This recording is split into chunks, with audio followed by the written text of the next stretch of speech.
So on the road, Erev Tov L'Kulam, Erev Tov L'Kulam. It's great to see you all. Welcome to another event here at Shift Day, Culture at Shift Day. I want to welcome all of you. It's really a pleasure and a privilege, a great privilege to host this evening Rav Yoni Rosensweig as well as Dr. Shmuel Harris. This is a personal privilege for me because I know Rav Yoni when he was in Shir Daled and I was in Shir Aleph in Malay Adumim, and he was a young, very special Talmud in the yeshiva, and it's really amazing to see Rav Yoni, everything that you've done for Am Yisrael, writing books and teaching and shirim, and it's really special to be here with you to talk about this new book that you guys are publishing. And Dr. Shmuel, I'm reminded when we were in Sydney, it was 15-16 years ago, when we davened in early Vatican on the cliff between, by Bronte Beach, and we davened Vatican, we went for a jog, we jumped into the water. It was an amazing time in Sydney. I know Dr. Shmuel from my time in Melbourne University. We've stayed in touch. We've been close for many years. So it's really, what a privilege. Who would have thought that I was still in university. You were just getting your medical certification. Amazing to see how much has happened in the last 15 years.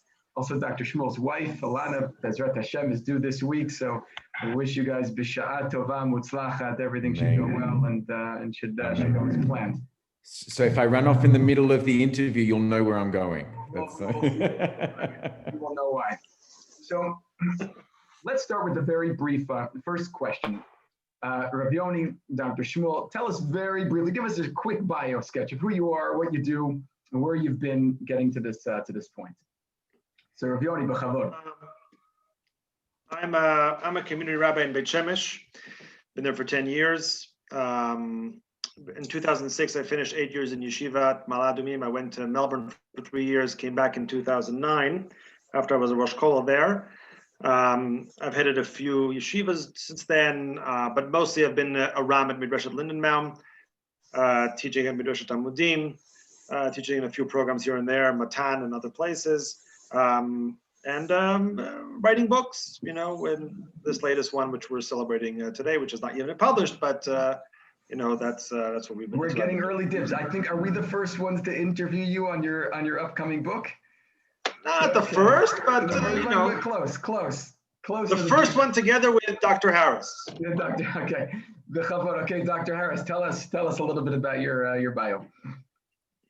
Yafe. So I'm from Australia originally, which is where I did my medical degree. I made Aliyah in 2007. My kesher with Rav Yoni goes back to when he was Rosh Kollel there, and also with you as well, Rav Eitan. I consider you both Rabbanim and both friends. So it's very special for me to be here. This is Mamash Sichat Chavirim. I made Aliyah 2007, married in 2009. I did my psychiatric residency at Hadassah. I then headed, when I finished that, the psychiatric service at Hadassah Har HaTzofim. And since then have set up a clinic, Machon Dvir, which treats a lot of English-speaking, predominantly students, not only, but it's an English-speaking service with psychologists, social workers, myself, and we work as an integrated team, looking after some complex patients together as an integrated team. Okay, thank you. And so tell us about your book. You've written a book which is going to be published sometime between Pesach and Shavuot, called Nafshī בשאלתי. Tell us, what is this book about, first of all? Rav Yoni, what is the topic of this book? And Dr. Shmuel, tell us how'd you guys get to this topic? How'd this happen? How did this happen?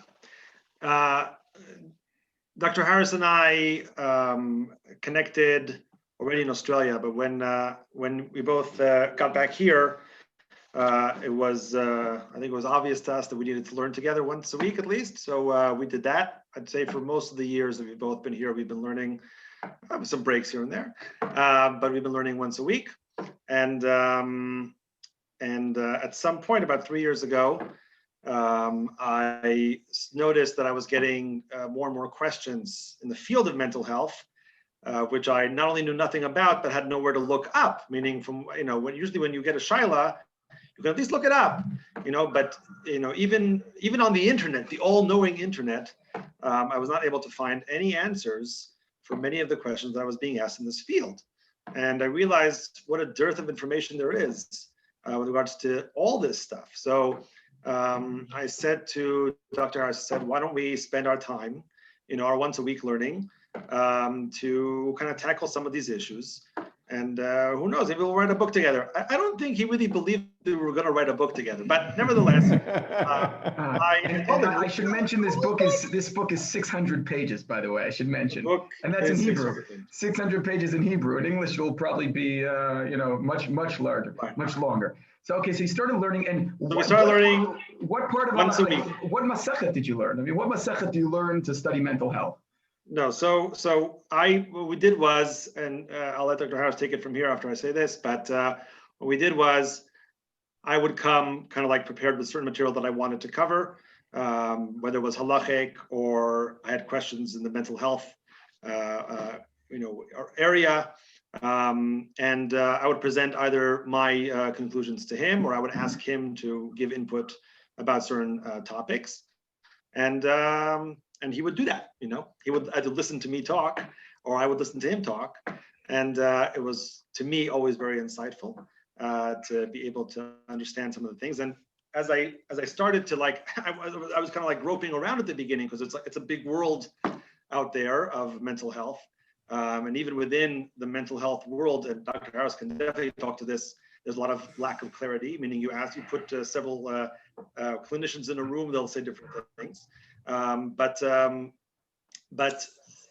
slowly but surely groping around between the Halakhic material and the mental health material, I started to sense that we could create some form of an ordered world. And we started doing that piece by piece, but I'll let Dr. Harris say his impression. So I think at the beginning, I was Rav Yoni's Kirov project. I wasn't learning maybe as much as I should have been. So he needed to come up with some sort of a hechatimsa, an excuse, what it is that we actually need to be learning. But that quickly became clear that it was more of a harpatka. It was a real adventure, the two of us exploring a lot of these sugiyas. I mean, there are bits and pieces, really mamash biktsara, spread over that we saw in the Gemara, in the Poskim, but nothing which was mesudar. And it was really us going on this sort of hike. I know that Rav Yoni's been doing Shvil Yisrael for quite some time now. And this is sort of like a Shvil Yisrael really through mental health in Halakha. And it was a lot of decoding, and I shouldn't say it's not a finished project. This is really hopefully just the start of a genre that we hope that many other people will also get involved in as well. Hafochba, Bafochba, the Kulaba, that everyone, there's really a lot of depth here. And there's a lot still to be revealed as well. But Dr. Shmuel, wait a second.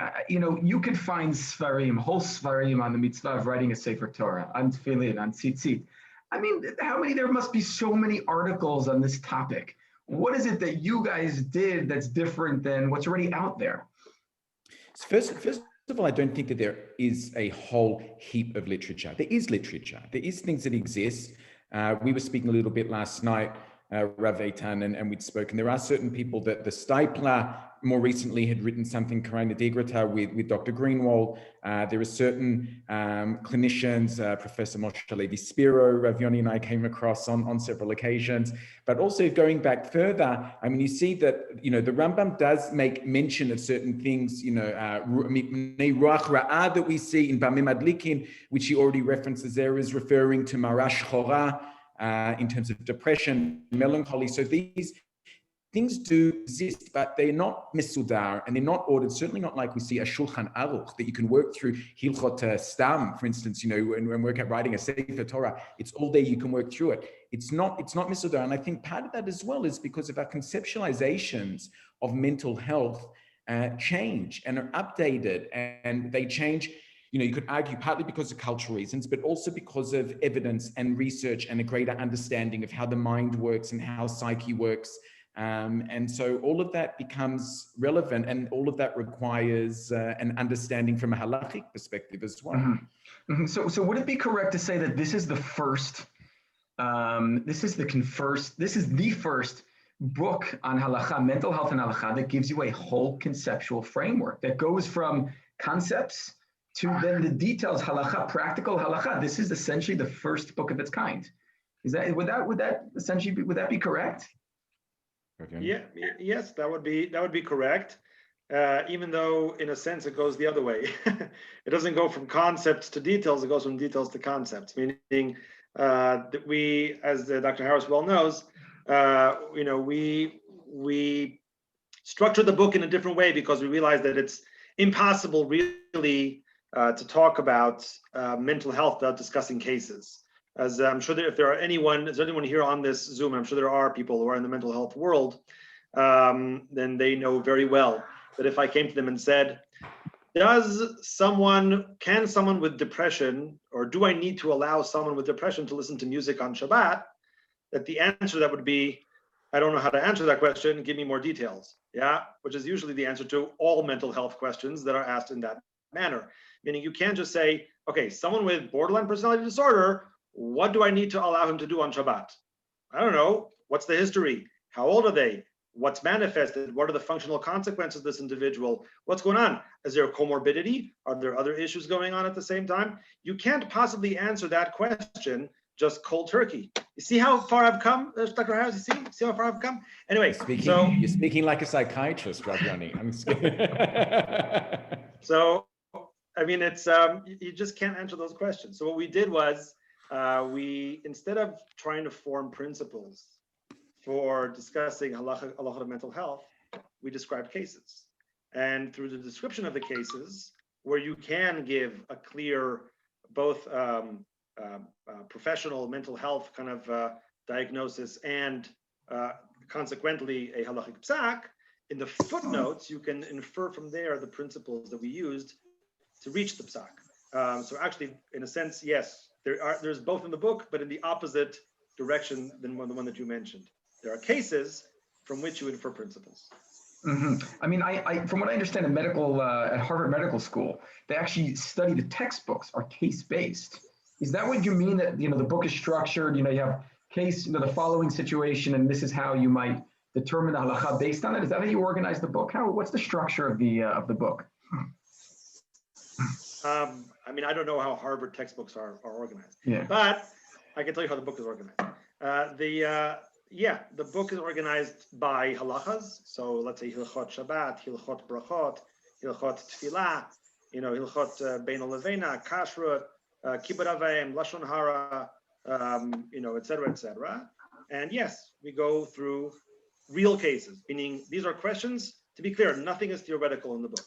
All questions that are in the book, questions that I received from real people, meaning when I asked, on social media or spoken to therapists or whatever, these are cases that were given to me by people who had these shilas, had these questions. And they're not things that I just made up like, oh, I wonder what would be the halacha in that situation. It's not that sort of thing. These are all, and anytime that I had a doubt, I would ask Dr. Harris about it. I would say, do you think that this is even, an eventuality? Meaning, is this something that really could happen, that couldn't happen? What do you think? Because I don't want to bring, it's not a mental exercise, like in the book. It's supposed to be halakha l'maisa. It's supposed to be relevant.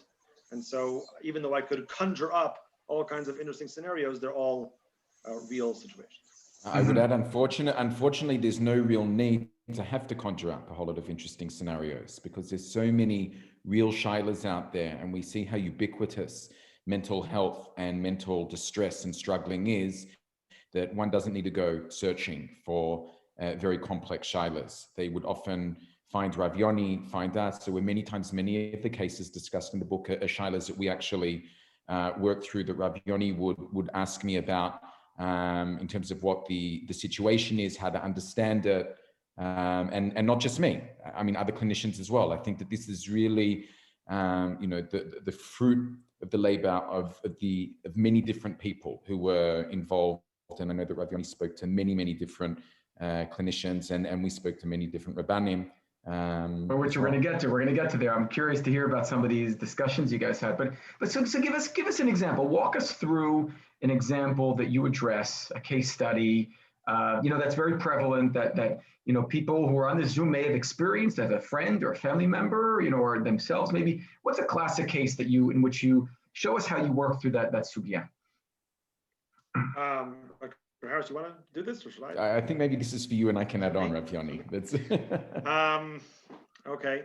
Well, okay. All right. I'll give you an example. All right, of something which just maybe one of the most complex shilas in the book, not in terms of the difficulty, although there is difficulty in the shaila, but just in terms of how many questions you need to answer in order to be able to answer this question.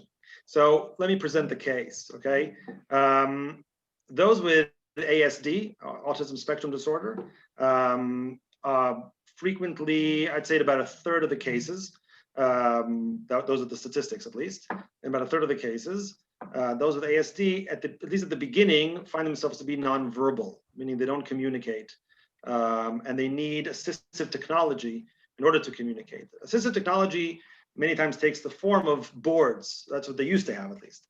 They had like these boards, and imagine like pictures, on the boards, and the child with autism could point at what he wants: food, drink, bed, etc., whatever it is.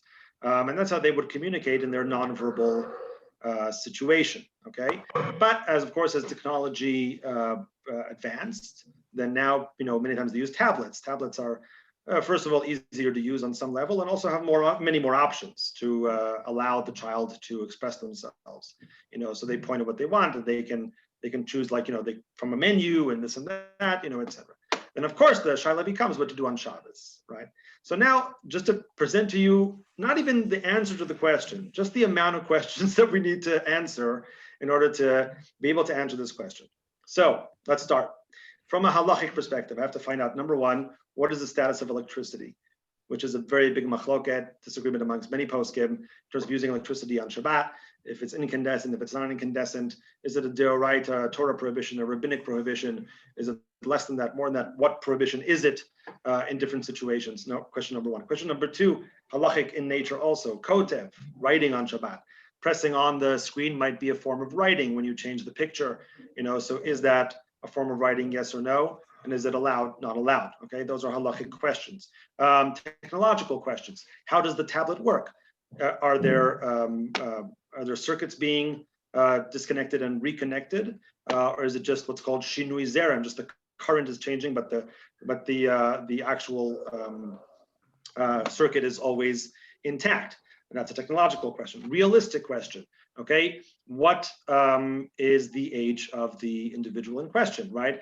Is he under 3? In which case he has no dat. Is it between dat and chinuch, meaning between 3 and 6, 7? Is it between chinuch and bar bat mitzvah, between 6, 7, 12, 13? Is it after 12, 13? Right? Do we need a heter for the parents to communicate back? Right? Can they communicate back in that situation? We also have, besides all these, therapeutic questions. What will happen if I don't allow this? How will the child react? Right? So I need to know from the clinician, from the parents, how will the child react if I don't allow to use the tablet on Shabbat? What functional consequences will there be? Is it a temper tantrum? Will he become violent? What will occur exactly with the child in that situation? Can I switch him back from the tablet to the non-electronic alternative just for Shabbat? Or will that set him back? He won't be able to adapt to that. That won't work. So I don't know, how many questions did I say? 10? Like just for that one question, I would need to gain a significant amount of information from a variety of perspectives just to answer the question. And I can tell you that the answers varied according to what the poskim that I asked viewed as the significance of the problem. In other words, a child who cannot speak, is he considered sick? Is he considered a chol she'ein bo sakana? Is he considered someone who, no big deal, he'll communicate some other way, like the lack of being able to speak, what is that? Those who consider it to be a very significant condition under those circumstances would allowed to do it even after bar bat mitzvah. Those who thought it was less of a big deal allowed it till, let's say, 6, 7, or allowed it if the child takes it on his own, but not if he doesn't take it on his own, you're not allowed to give it to him, etc., etc. There are so many different divisions amongst the poskim. But I hope that small example expressed the intricacy of some of these questions. And I mean, there's so much technology here and so much knowledge that you have to have at your fingertips. And of course, you have to have the understanding of what this person, who's on the spectrum is, whatever it is. But did Chazal know this 2,000 years ago? At the time of the Gemara, did the rabbis understand issues of mental health the way that we understand them today? We generally have a concept of Yeridat Hadarot, We're further away from Har Sinai. We know less than they knew. How do we, I mean, is this type of analysis present in the Gemara itself? You're going back 2,000 years, but you don't have to go that far. Dr. Harris and I, one of the last things we did together before we signed, sealed, and delivered the book to publication was to go through cases in the Halakhic literature. And just about all the cases, out of 40 cases, I think it was more than half that are described. I'm not talking about cases that are mentioned. The person is a shota, the person is a little bit out of their mind, but there's no description. I'm talking about a description of symptoms, right? Mm-hmm. So all the when there was any discussion of symptoms, more than half the cases that we charted over there were cases of psychosis, which is coming to tell you what? That the rabbis were simply more aware, much more aware of the black and white cases, meaning they could see when someone was, to use a non-politically correct term, crazy, nuts, yeah? They could tell that, yeah? That they can see. Some guy walking around town, tearing his clothes, whatever, doing crazy things. That was like, that guy is nuts. Okay, then they called him a shote. But all the neuroses, all the things that are like more gray, that need a little bit more nuance, right? If someone was like standing, Dr. Harris will tell you, if someone was standing like, all day for 3 hours saying Shema Yisrael, Shema Yisrael, because he thought the first time he didn't have kavanah, we just chalked it up to piety. Like that guy is just like really, really pious. He really wants to get that kavanah right. There's nothing wrong with that guy, but today we would say there's something really wrong with that guy. So it's definitely changed. I'm wondering, Rav Eitan, I mean, when you say Yeridat Hadorot, in terms of when we move away, whether that's a din in Torah, but lav davka in Chochmah. I think with time, we're really getting more and more Chochmah, and I think that applies definitely to mental health and this idea, which Rav Yoni is referring to, of nuance. Being able to really distinguish between cases, and for sure the black and white cases, which are the very extreme, certainly with psychoses, which are referenced and were understood. But it's a lot more difficult to understand the neuroses or the cases, what we traditionally call the worried well. And sometimes they can be very worried and not so well, but they're still not quite at the level of psychosis. And this is where it gets trickier. A lot of the cases that I deal with in the clinic that I work with is borderline personality disorder, that Rav Yoni and I spent a long time speaking about many different cases where borderline actually references sort of in between. Sometimes they're almost in the psychotic camp, but not quite really fundamentally the neurotic. And this is where it gets very, very tricky to try and tease out, where do they fall? And that also depends on a given situation, how severe it is. A diagnosis, saying that someone's depressed, for instance, doesn't mean that they can't be psychotic. A very severe depression can actually be a psychotic depression, and that has halakhic ramifications to it. And so this is where it gets very interesting, understanding how do we categorize in order to arrive to halakhic psak. Wow. I mean, I am curious here. We're talking about halakha and how halakha responds to this evolving, situation. But Dr. Shmuel, what would you say is the state of affairs in the halakhic world? You have a lot of patients across the spectrum, especially in the different sectors of the halakhic world, the observant Torah world. Well, where are things at right now? What's the state of play? Are we addressing these issues properly? Do we have still have a lot of work to do? Are there still stigmas? Tell us what you see, behind the scenes. What's the underbelly of our community?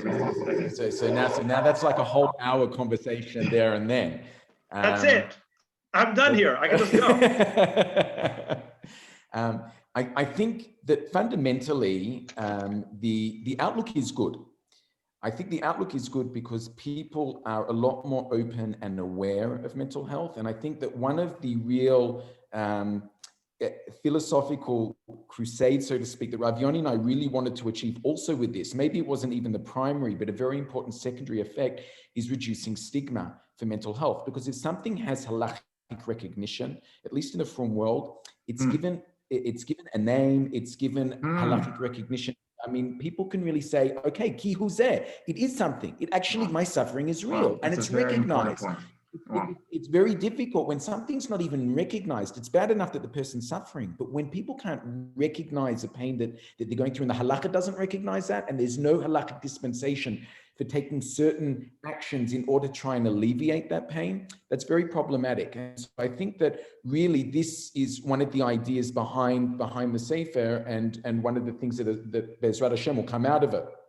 I mean, we do see a tremendous openness now to mental health. I think if we're talking about Ranana and a community like Shifteh, where we're a more open, modern community, people are more aware of these issues to begin with. The question is what happens when we get into, the more right-wing, Haredi communities, Hasidic communities, and even there's a difference if you're talking about, for instance, the English-speaking Haredi community, which is what I deal a lot with from America, that are much more open to it.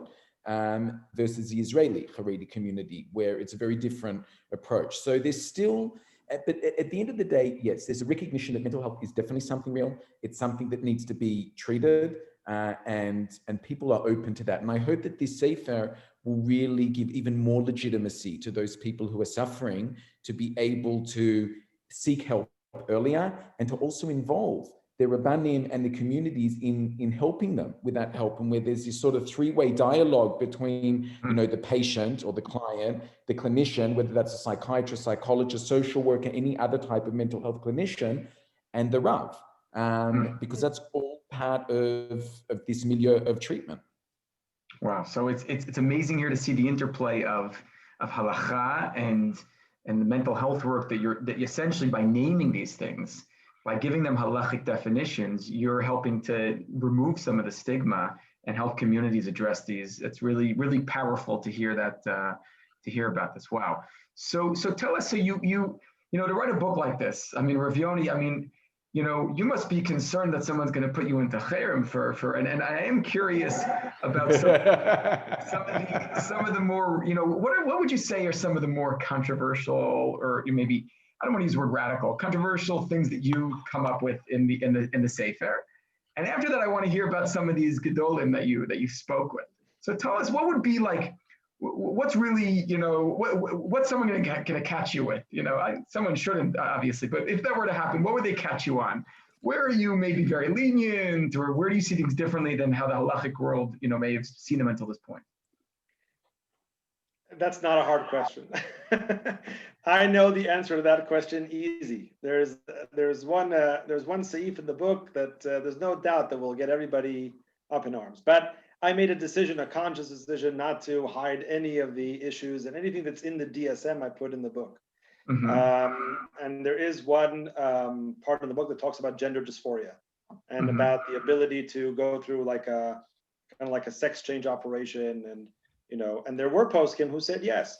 I was not surprised that they said yes. I was more surprised that they were willing to print it. But nevertheless, there were some poskim who were willing to say that in certain situations, that there would be the ability to go through such a thing. But there's no doubt that is going to cause a ruckus. I have no doubt about it. So if I had to choose one seif that's going to get everyone angry, that's pretty much it. And then, see, I would expect that as a result of that, that those rabbis would recant, but one of them just passed away, Rav Henkin, so that's not going to happen.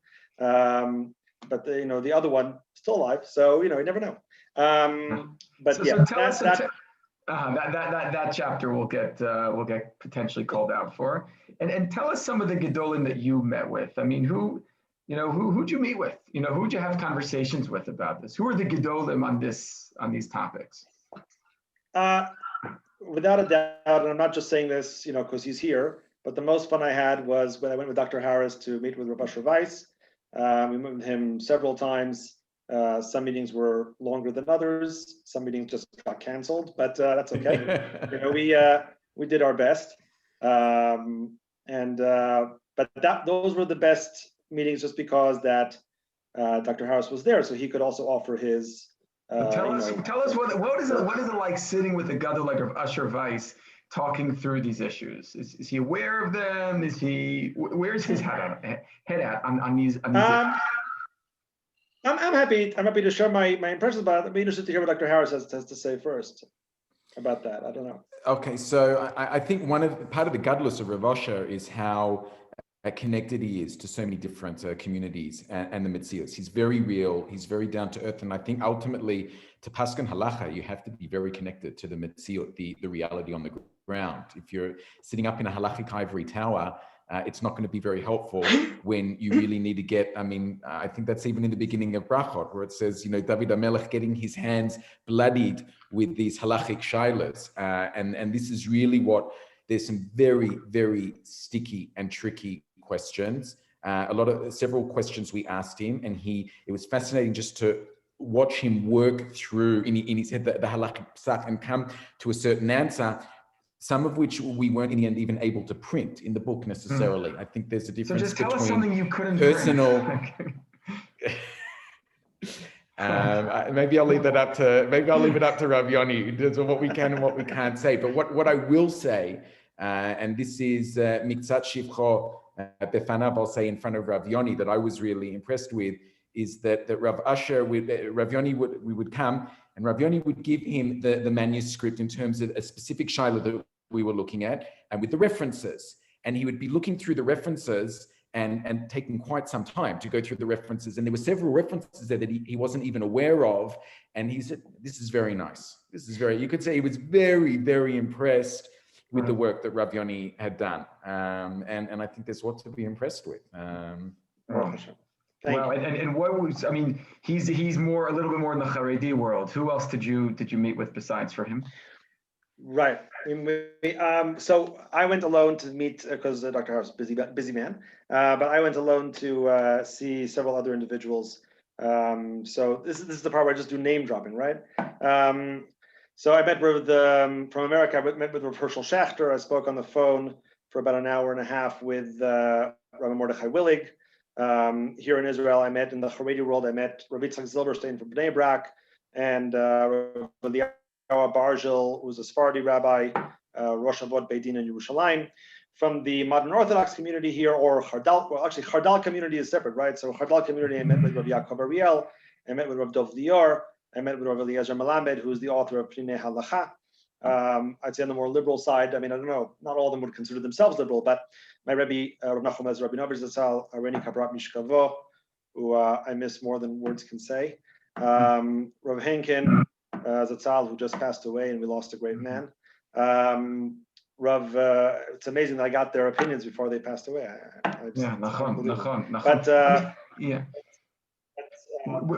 Rav Baruch Gigi from Yeshivat Har Etzion, Rav Re'ema Cohen from Otniel, and Rav Yuval Shurlo I got as well.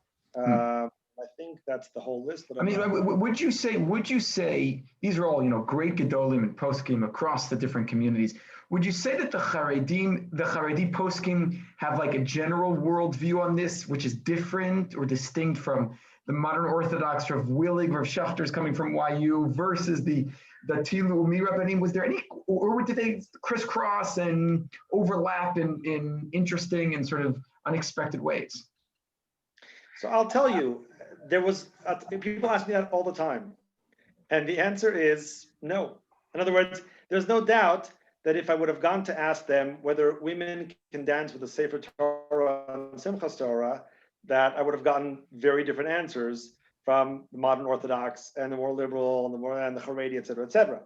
But here, for two reasons, by the way, the answers were similar, and also sometimes the Haredim were more makel, and there were two reasons for this. And the first reason was that with refuah, everybody wants to help. It's not even a question. This is not just like some random shaila. This is for people's health. And when it comes to people's health, everybody cares. All the poskim wanted to help. All the poskim cared. Doesn't matter what color kippah you wear. They all care about their congregants, and they get shailas like these.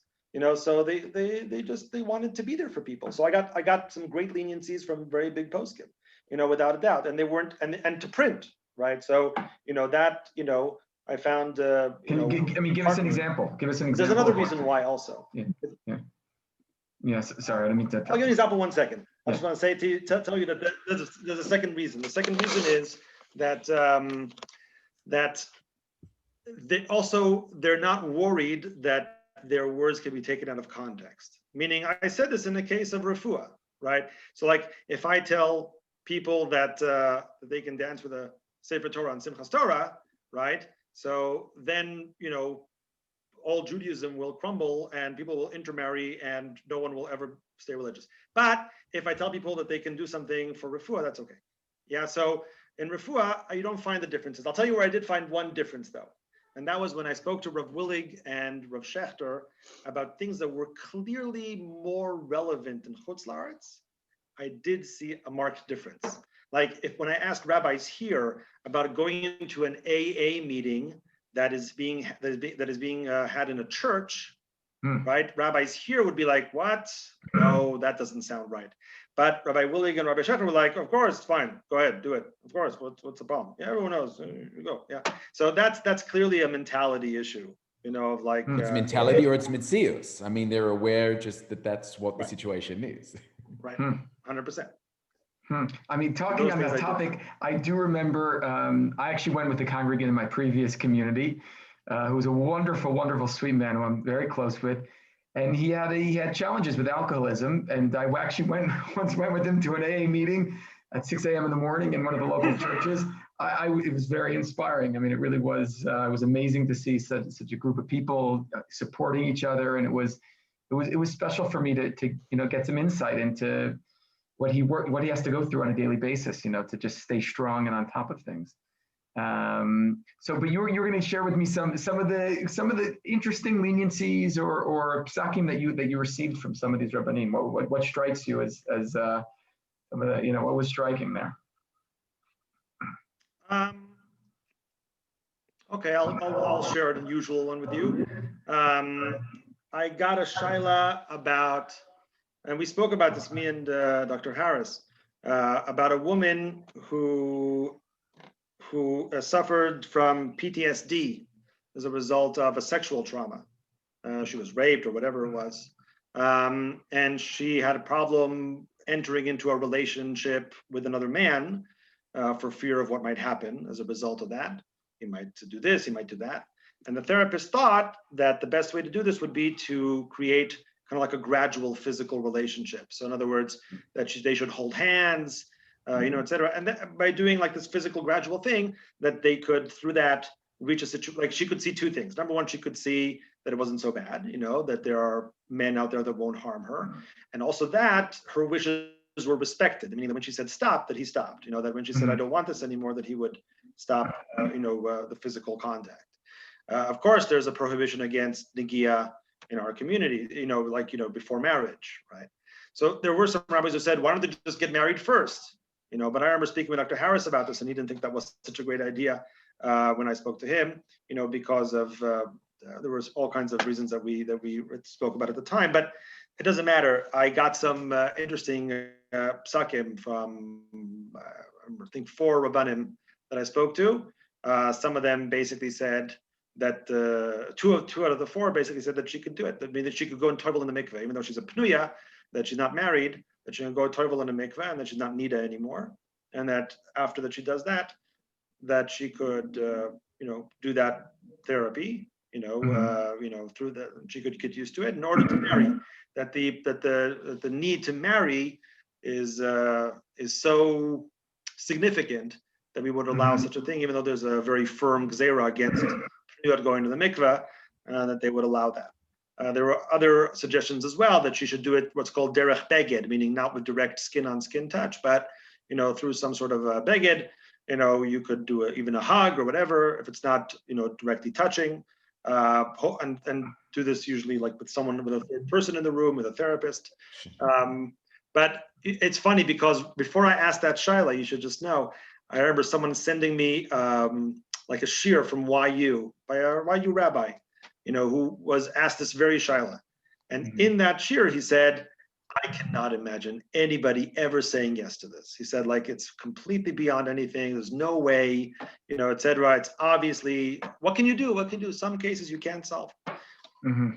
I guess some cases you can solve. I don't believe that's necessarily true. And, okay, I guess in America, maybe certain rabbis would be more wary to pass in certain ways. But there were definitely rabbis that I found here that were more than happy to say that there are certain leniencies.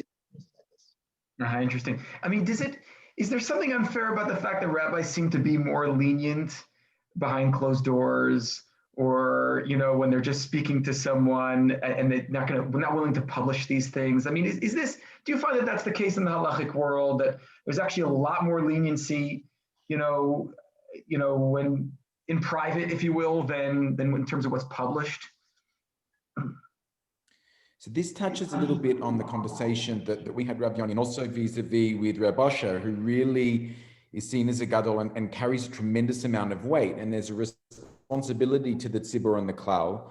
And the term, for instance, like a slippery slope for certain piskei halacha, that it seems to open the door and then it can be used in a way that it wasn't necessarily intended to create a whole lot of heterim that can then be problematic. All of a sudden, anybody who feels any, mental mechush ba'alma, that they're sort of feeling a little bit down, so then they can now be mechalel Shabbat in order to feel better. So there's really that sort of dialectic, or that balance between recognizing and being able to paskin and to genuinely be able to help people, versus setting up certain klalim for the tzibur that might not be understood the context in what they were paskin for. And Rav Yoni made mention this as well. Even you're talking about, that boy with ASD, how old is he? How severe is the case? How will he respond? There's so many things to take into account that when you give a psak halacha, I think b'tzibur, it carries a lot more weight and responsibility in terms of changing certain norms.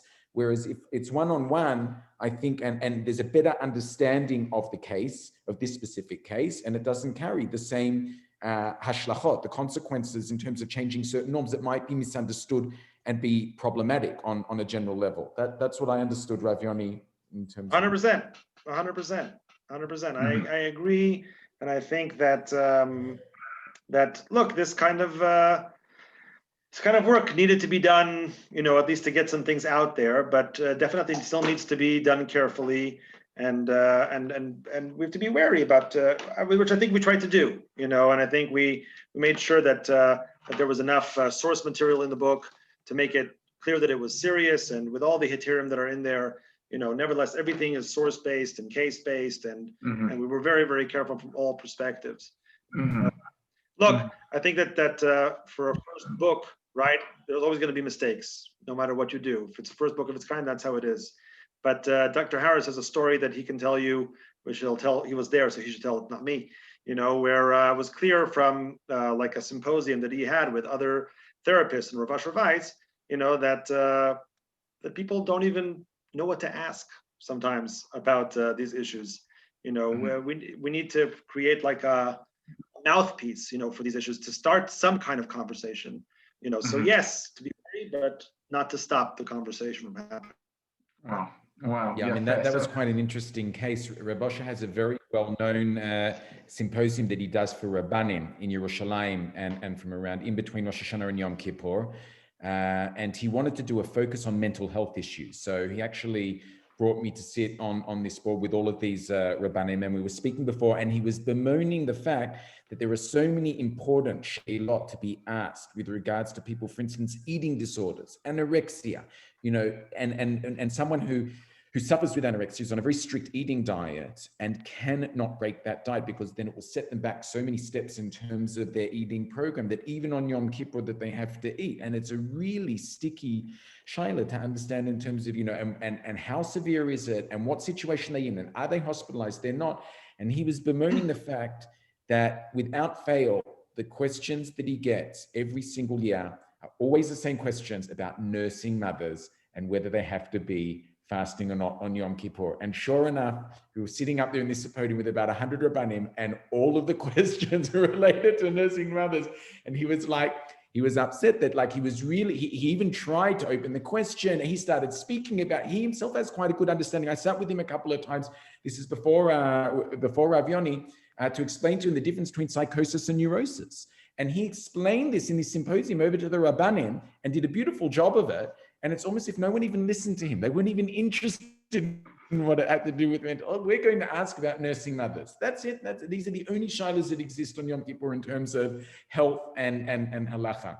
So hopefully something like this will at least also give a bit of an understanding and to know what shilas to ask and to know when they're shilas for the halakhic world. That would be a tremendous benefit. Wow, wow. This is just really unbelievable and so inspiring. I want to open up some questions to the floor before we conclude. So if you have any specific questions, you could either write them in on the general chat or send them to me privately, and I'll ask them anonymously.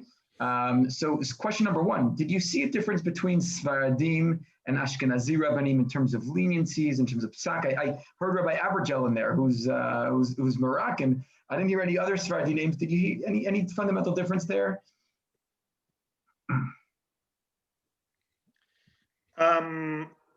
I did not notice any significant difference. This is not a Sephardi Ashkenazi sort of divide kind of issue. Orach Chaim Shin Kafchet, which is the Siman Shulchan Aruch, which talks about Hilchot Refuah, does not have generally an Ashkenazi Sephardi divide running through it. So also with regards to mental health, generally there isn't. It's a short answer. I'm sorry, but there isn't much there in terms of mentality Sephardi Ashkenazi that really fits into this sort of discussion. Yeah, I have a question here from Dan Whitties. I'm not sure I fully understand the question. Dan, do you want to just explain your question? No, but I'll let my wife. I wrote it. Which I wrote two things. Oh, how can young people who get a standard religious education, whatever that is, know that these are legitimate questions to ask? Like, people develop issues as they grow. I mean, maybe Dr. Harris can speak to this more than I can, but I mean, I agree. I think that we need to get the word out there. I think that's the point. I think the point is that there isn't enough information out there. People, because of stigma, because of shame, because of lack of knowledge, because of 1,000,001 things, hide the fact that they have these issues, deal with them more or less on their own. And when they finally do get to someone, it's usually to a therapist, which is fine, but then the therapist sometimes lacks the Halakhic tools to help them. So it's something that we need to. Right, so they feel there's some kind of a choice to make between the Halakhic world and the world that takes care of their needs. What do you mean by that?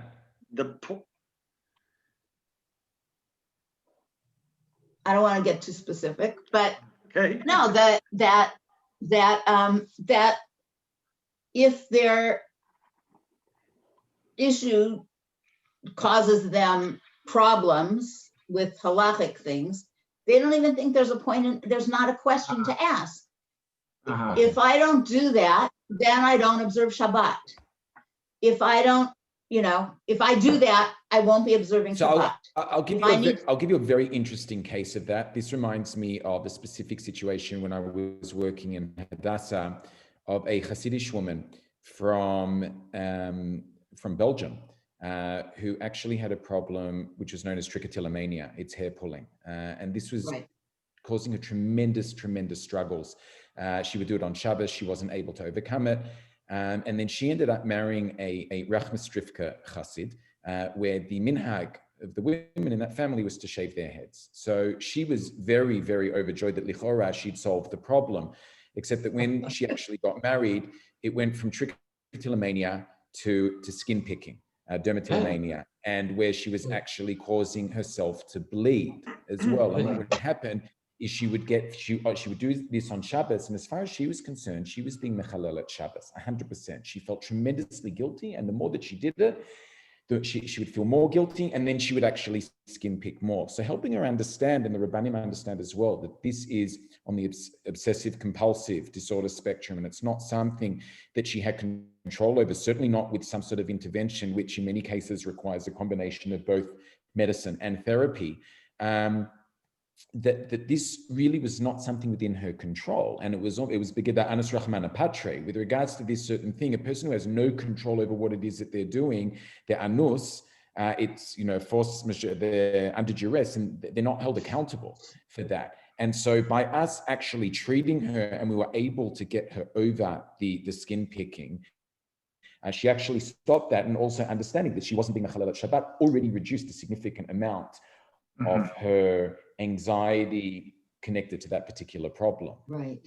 So by removing the guilt, you helped her to maintain a Shabbat observant existence, without the heavy guilt. And so it's really, that's why naming these things is so important. Okay, so next question. What about the Haredi stigma of hiding the problematic mentally sick to avoid spoiling the shidduchim of the siblings? How prevalent of a problem is that? It's very prevalent. If anybody here looked at the Mishpacha magazine from a couple of weeks ago, there was a whole huge article on this issue about how strict, and it's almost like the research that's often done with shidduchim in the Haredi community, where they will try and find a perfect spouse. And if anyone's even on a medication that already puzzles, it disqualifies the shidduch. And I think it's a very narrow-minded way of looking at things. Having said that, I think that people are becoming more aware and more open, and I often have to answer emails and questions for shidduchim, obviously with the consent of the client, and done in a way that really tries to explain what the situation is. And for certain people, the fact that this boy happens to be particularly anxious, and this is what I wrote a couple of days ago, doesn't necessarily disqualify this being a shidduch for the girl. I was writing to the mother, if the girl's not particularly bothered by someone who has a little bit of anxiety. For some people, that will be an absolute disaster and a terrible shidduch. They won't be able to do it. And for other people, it won't bother them so much. So it's important, to know what it is that you're getting into. We all have our problems, mental health, physical health, and it's about bringing it out of this stigma as much as possible. And I think something like this certainly helps. And I think it's going on. If you read the mainstream Haredi media, there's almost a fascination with issues of mental health. In every single edition of something like Mishpacha or Bina Ami, all of these Haredi publications, you will always find one article that references something to do with mental health, because it's so prevalent and everyone deals with it across the board, whether it's Rosh Yeshiva, there's many Rosh Yeshiva that I look after, if not them, their children, families. It's not something that distinguishes between level of frumkeit, level of intelligence, level of wealth. Wow. Okay, so final question here from the crowd. Can a layman basically just read your book? Let's say someone has PTSD, or someone is depressed, or whatever it is, and they'll read your book and say, okay, I'm going through this issue. Now I know what the halakha is for me. Is this a manual? Do you still need to, does this take you out of the equation, Rav Yoni, in terms of answering this stuff? Like how accessible is this going to be to laymen? What do you think? You're not getting rid of me that easily. I'm not, I'm still around. But the answer is, the book comes with yes. Exactly. The answer is yes and no. So I'll explain. The bottom line, which is on the top of the page, is easily readable and understandable. It's like davar hashaveh lechol nefesh. Anybody can read and understand that. Chiloni, dati, it doesn't matter. It's really easy to understand. It's very simple and relatively clear cut. Yes. The footnotes are sometimes very long and arduous, and at times you definitely need to have been to yeshiva to understand what those footnotes are saying. I'm not going to tell you what happened to Dr. Harris when he tried to read my footnotes, but we'll leave that between us. Nevertheless, the point is that it's definitely something that if you want to get into, like to understand the reasoning and everything, you'd need to work hard. If you want to just get a bottom line, you do not need to work hard at all. Nevertheless, that does not mean that you can pass it out of the book. Okay, the book is designed in a way that should lead rabbis to seek out therapists.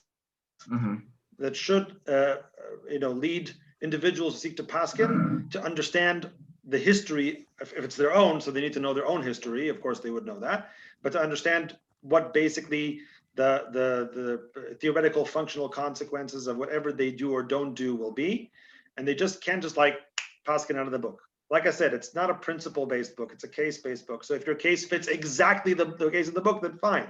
But if it doesn't fit exactly the case in the book, and many times it might not, because it might be more complex or less complex than the one that's in the book, then you'd need to ask a question. You need to understand how to apply what's in the book to your specific case. The book encourages cooperation. It encourages cooperation between rabbis and therapists. And the clients themselves, the patients And the themselves. I think that's really what it's ideally set up for. I mean, there are some tables in the back. Someone could technically look up what they've been diagnosed with and try and work out what category of cholesterol bo sakana, ein bo sakana. But fundamentally, because of the complexity of mental health, this really is to foster collaboration. And I think that was shown between Rav Yoni and myself. That's what this was born out of, collaboration, fundamentally. Wow. Okay. So final question. Well, first of all, two things. If you guys could just both write your email addresses, if you're willing to give them out, into the chat. If anybody this week wants to contact you, if you don't mind doing that, Rav Yoni and Dr. Harris, we really appreciate it. But I'm going to ask a final question, which is a little bit of a machshava question, and I'm going to call it a stupid question. Okay. We know that the Torah is Torah Hashem Tmimat Nafesh, Meshivat Nafesh. Torah, renews the soul. The Torah brings us joy. If someone lives a Torah lifestyle, shouldn't that create mental stability and proper mental functioning? I mean, isn't this all extraneous? So having to go to a psychologist, psychiatrist. I mean, the Torah is sufficient. How would you respond to this question? Should I answer this one?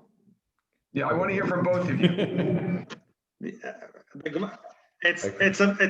For me it's a Meforish Gemara, and it's also Meforish Kuzari, by the way. That Zachana Salo Sam Chaim, Lo Zachana Seto Sam Mavet. The Torah can be a Sam Mavet as much as Sam Chaim, and I only need to reference what's going on today with Corona and the Haredi world to show that.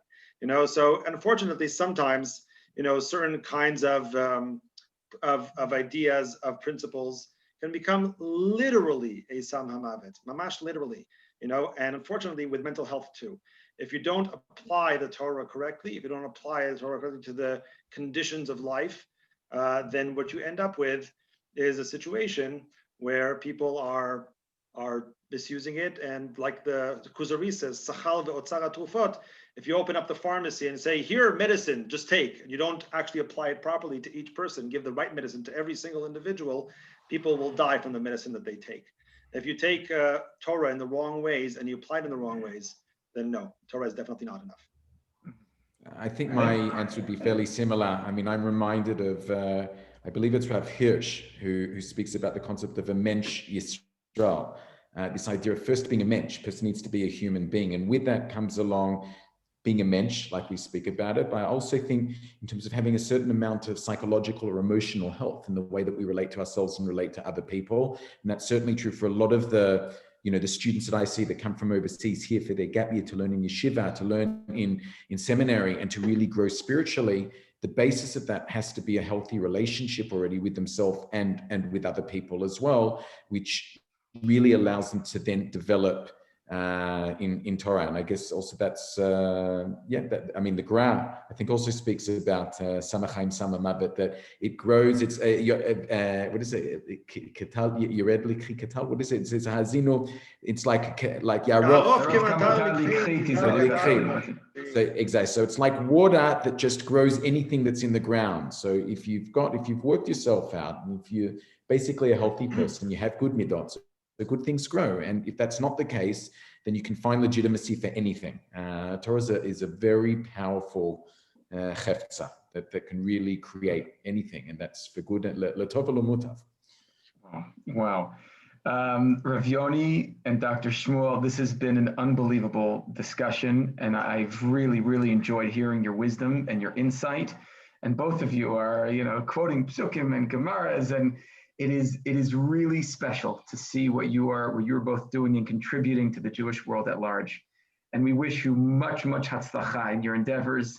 I hope that your book gets put into chayrim, and then everybody will buy it. Then it'll become a bestseller. And we should all pray for that. But you should have so much hatzlacha helping Am Yisrael, getting through the challenges. We know in these times, in COVID times, it's even more challenging. Mental health is even more, these issues are more pressing today. And I'm going to say to all of us, we all daven, that we daven for refuat hanefesh, refuat haguf. And I once heard in the name of Shimon Schwab, refuat haguf is obviously physical health. Refuat hanefesh is mental health. We have to daven that everybody should be mentally stable and mentally strong. And whoever needs help from a mental health standpoint, they should, please God, they should have the right people to go to and get the right answers. So much hatzlacha. Thank you so much. And you have, everybody has their emails if you want to ask any questions. So just, mechiyat kapayim, a round of applause for Rav Yoni and Dr. Harris, and hatzlacha to you both. Chazak, v'nitva. Thank you everybody for participating here. Erev Tov L'Kulam, and join us next week. Another fascinating topic with Rabbi Dr. Judah Goldberg. Just wrote a fascinating article on critical life care, end of life care, as well as Rabbanit Bendavid talking about this from a pastoral standpoint. We have a conversation about end of life care in Halakha. So stay tuned for next week, and thank you for participating. Erev Tov L'Kulam.